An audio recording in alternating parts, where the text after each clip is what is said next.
Mutarara, vocês já estavam em Sanji, Sim, sim, sim. no Malau. Sim, sim. Vocês também fazem parte daquele grupo que vai para o campo de refugiados? Vamos para o campo de refugiados depois, porque na altura o meu pai tinha um amigo cujo familiar em Sanji e cedeu a casa. Portanto, como disse, o principal motivo que nos leva precocemente para Malau é a saída do meu pai. Então, hospedamos-nos nessa casa, na sede distrital do distrito de Sanji, onde permanecemos mais ou menos 2 anos. E, portanto, meu pai sai, ou nós todos saímos para um campo de refugiados, na verdade, porque o meu pai, como professor, tinha que abrir uma escola. Então, é neste processo que ele abre uma escola com 2 salas da primeira classe e começamos ali, primeira, segunda, terceira, quarta, quinta, sexta, sétima, oitava. Já quando estava na 8ª classe, portanto, quando se abria já no ensino secundário, quando já estávamos no processo de repatriação. Então, você estudou da primeira à 7ª classe no campo de refugiados? Sim. Sim. Da segunda à 7ª. Da segunda à 7ª classe. Qual foi a experiência que você teve lá de ver moçambicanos em condições precárias? Qual é a história da guerra que você traz? Bom, existem várias narrativas, não é? Já tenho 43 anos, então não vou poder. Sempre que se conta uma coisa de uma perspectiva retrospectiva, é sempre suscetível de esquecer algumas coisas, mas vou tentar ser o mais natural possível. Por exemplo, o grande risco de estar nos campos de refugiados, principalmente nas primeiras horas, a grande necessidade é definitivamente a sombra, porque permanece dias debaixo do sol, do embondeiro ou de uma árvore qualquer. Então, ali os primeiros dias para a retoma da vida, entanto que tal, é outro risco, ou seja, escapa-se das balas, mas as primeiras semanas são muito mais cruciais e igualmente mortíferas, porque tem que enfrentar, sim, o sol, ou a chuva, ou a poeira, mas mais que isso, são as doenças hídricas, por exemplo, porque as condições de saneamento não estão lá, e as pessoas sofrem, a água principalmente não está lá, e portanto as doenças hídricas, portanto estamos a falar de diarreias e disenterias, inclusive a malária, são as que mais matam nas primeiras semanas. E eu vi isso e vivi estes cenários, apesar de ainda ter na idade. Portanto, e os problemas em campos de refugiados, muitas das vezes, são os mesmos, quer dizer, a alimentação, são problemas de saúde, malária, cólera, principalmente. E em toda a minha estadia no Malau, o grande carrasco nosso em campos de refugiados era mesmo a questão de saúde, porque podia sim ter escapado das balas, mas podia também morrer de cólera. E eu vi meus amigos e meus colegas da escola morrerem de cólera. O mais marcante para mim foi o meu amigo que já estava na 4ª classe, morreu de cólera, e 2 semanas depois os familiares tiveram que me entregar os livros que eu tinha emprestado para ler. E, portanto, são problemas graves. Portanto, a morte continuou enquanto estivemos em campo de refugiados. Em que campo você esteve? Tengane, um pouco mais a norte,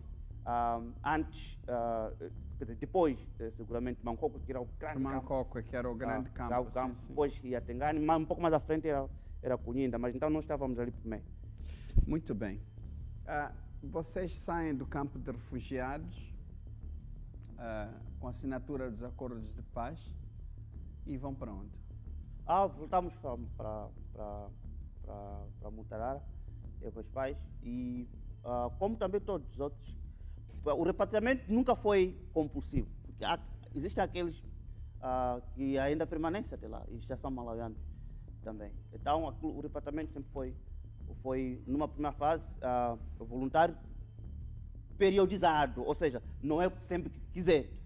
Está a decorrer um repatriamento, será neste período, e portanto, querendo, dentro desse espaço, pode então, fazer. Vocês voltaram Nós voltamos a Mutarara, já, digamos assim, politicamente ativado, digamos assim, porque uma das coisas que nenhum refugiado vai mentir é, enquanto estiver no país estranho, a esperança é sempre voltar para o seu país. Então, este era o maior desejo. E por causa disso, ser filho de professores, que na altura escutávamos muito a rádio, não escapávamos a nenhuma estação. DW, Voz da América, a Rádio Moçambique, inclusive a Rádio Renamo, que emitia 2 vezes por dia, a partir de uma rádio pirata, emitia a partir de parabola. Digo pirata no verdadeiro sentido do termo, porque eram frequências roubadas. Hoje, escutava aqui nessa onda média e tal, das 5 horas da manhã até às 7, depois às 19, às 20, dia seguinte. Então, eu fui educado dentro desse ecossistema informacional, muito mais orientado para acompanhar o que estava a acontecer em Moçambique e como estavam a decorrer as negociações e alimentar a esperança de um dia voltar para o nosso país. Egídio volta para Mutarara e faz o ensino secundário em Mutarara? Não, faço a 8ª classe em Mutarara. Sim. E depois vou a Beira, é onde já me estabilizo e faço o meu ensino secundário, pré-universitário, de onde parto para Maputo. Vem para Maputo, entra para o UEM, destaca-se entre milhares de estudantes como um dos melhores estudantes do seu curso. O que isto significou para si? Bom, significou muita coisa. Na minha vida nunca ambicionei mais nada senão estudar. E muito cedo também saiu esta ideia de que a única forma de quebrar a armadilha da pobreza, para nós, filhos de professores pobres, era mesmo através de estudos. Portanto, não havia nada para herder, senão esta vontade, e precisávamos de ganhar tempo. Tínhamos, como família, a noção de termos perdido algum tempo, porque 2, 3 anos, então, e havia também esta urgência de nós podermos emancipar-nos muito rapidamente. Então, é dentro desse contexto que o meu pai muito rapidamente me expõe a um ambiente do internato. E, portanto, desde quando eu saio de casa, depois de concluir a 8ª classe, então eu vivo no internato até eu sair do lar dos estudantes universitários, já aqui em Maputo, para a minha própria casa. Portanto, é dentro desse contexto que eu percebo que há uma única saída aqui, que é estudar. Na Universidade do Adunlani sempre fui dirigente, quer dizer, mas por consenso e aclamação fui chefe da turma desde o primeiro ano até o 5º, mas também logo no primeiro ano em que eu estive, o falecido Pedro Massinga Júnior, que Deus o tenha, era na altura presidente da Associação de Estudantes Universitários, logo me destacou como vice-chefe adjunto do Departamento da Alimentação, mas logo 2 anos depois cheguei a secretário-geral da Associação de Estudantes Universitários. Esta é a minha participação como Então, você como sempre estudante. foi chefe lá na universidade? Bom, chefe de qualquer coisa, sempre dirigi, mas por opção, não, mas por indicação dos meus colegas. Mesmo antes, quando estive na Beira, também estive, existe aquele jornal, não sei se existe já, do Nuesma, chefe da redação do Jornal de Parede da Escola Samara Machel, Nuesma. O melhor do que o Nuesma era o Massoco da escola industrial, onde os Britos Mango, falecido Bento Neves, também eram grandes locutores e ativistas desse Jornal de Parede. E, portanto, aí eu posso dizer que sim, os meus colegas, os meus pares sempre acharam que era a melhor pessoa para servir.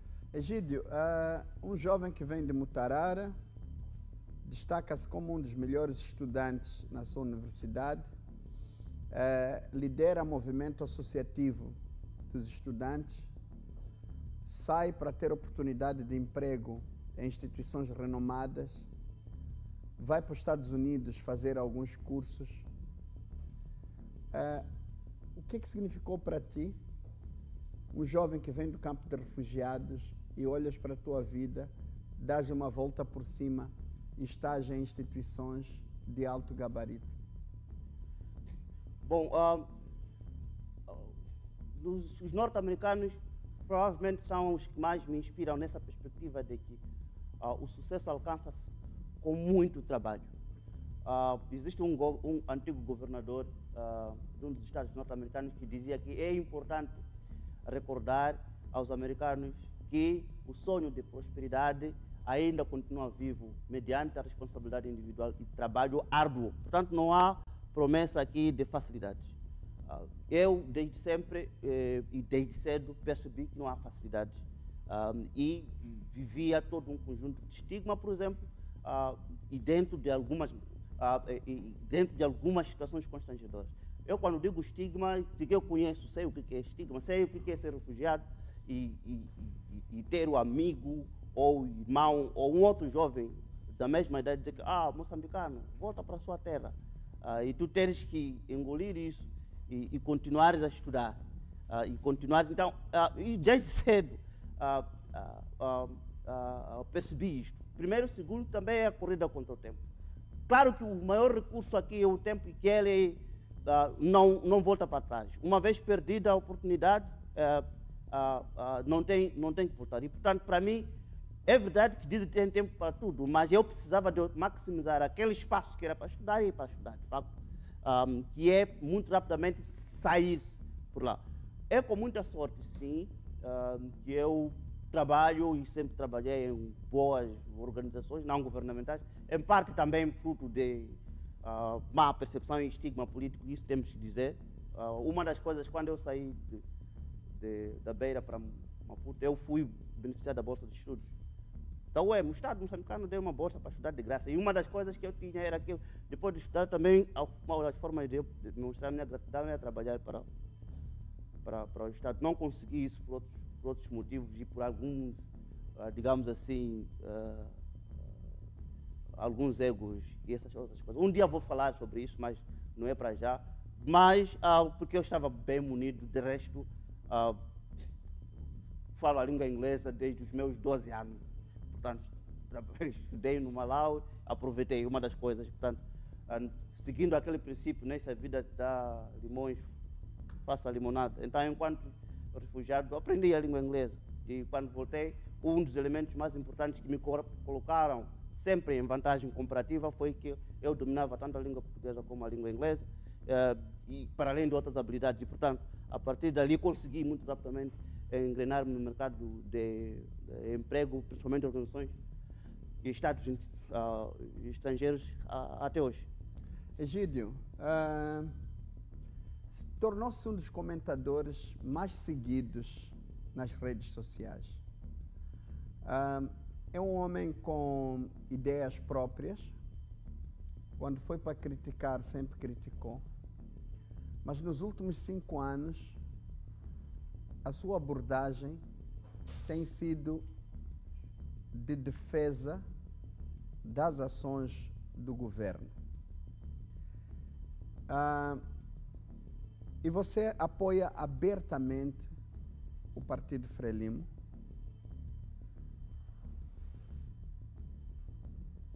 Tu apoias como um cidadão ou tu apoias como um membro do partido? É uma boa pergunta. É uma boa pergunta porque antes de membros somos cidadãos e vestidos de deveres e direitos. Mas eu sou um profissional. Eu sou especialista de comunicação, sou estratega de comunicação. E eu entendo quando é que devo constituir um problema e quando devo constituir parte da solução. Este país é um país que enfrenta muitos desafios, entre os quais os desafios informacionais. As pessoas já não conseguem identificar o que é verdade, o que é falso, porque existe essa fragmentação do espaço público e mediático e a profusão da informação faz com que as pessoas fiquem atônitas. 1. 2. Este país está ainda em construção e enfrenta desafios concretos. É obrigação de nós, um pouco mais, digamos assim, avantajados, estarmos do lado da solução, contribuindo com as nossas ideias. O crítico é quem procura contribuir para melhorar uma ideia. Mas quem não faz isso, então, cabe em outras categorias. Invejoso, E o teu posicionamento? Então, o segundo aspecto é quando diz que eu apoio as atividades do Estado. Eu julgo que é obrigação de qualquer nacionalista apoiar neste momento. Há 5 a 7 anos, Moçambique vem enfrentando grandes dificuldades, às vezes impostos. Há muito cedo, com o advento da nova administração NUNSE, a Moçambique é cortado o financiamento internacional. Segue-se um conjunto incessante de desastres naturais que coloca a Moçambique numa situação completamente difícil. E mesmo assim consegue-se estabelecer alguma coisa. Então, eu digo, ok, eu, juntamente com os outros, parecemos-nos aqueles passageiros que chamam num avião. E o avião enfrenta a turbulência. Alguns passageiros correm e batem na cabine para querer saber o piloto o que está acontecendo. Mas um bom comportamento é sentar e confiar no piloto, porque também ele não quer morrer.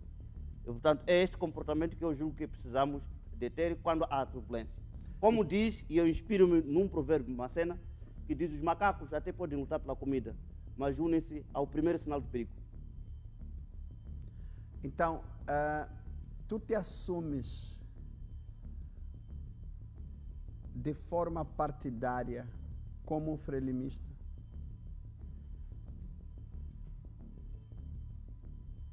Estou a tentar encontrar o que pretende a minha pertença política, obviamente, que é a Frelimo.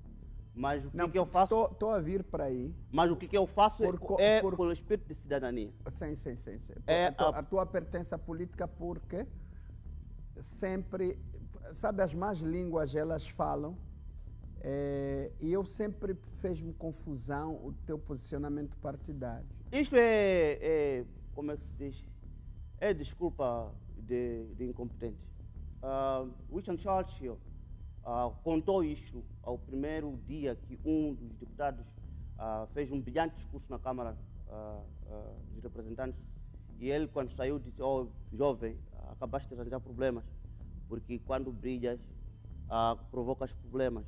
Então, nós temos alguma cultura política, tanto intra ou extrapartidária, caracterizada muito por ataques internos e jogos das costas. Então, é dentro desse contexto que algumas pessoas, portanto, aproveitam e querem te associar. Então, querem fazer mais associações, a partidos que você nunca esteve. Não necessariamente, porque o objetivo... E eu não gosto desse discurso, porque para pertencer a um partido político é a liberdade que cada cidadão assiste. E num país como esse não deve ser crime pertencer a qualquer partido que seja. Não é este o objetivo que as pessoas procuram. As pessoas procuram, através destes joguetes, minar a confiança, por exemplo, ou esperam que, através desse tipo de suspeitas, não mereça confiança, eventualmente, a lugares onde eles estão a imaginar. Mas o que eu costumo dizer é que... Se nós então você sente que de alguma forma,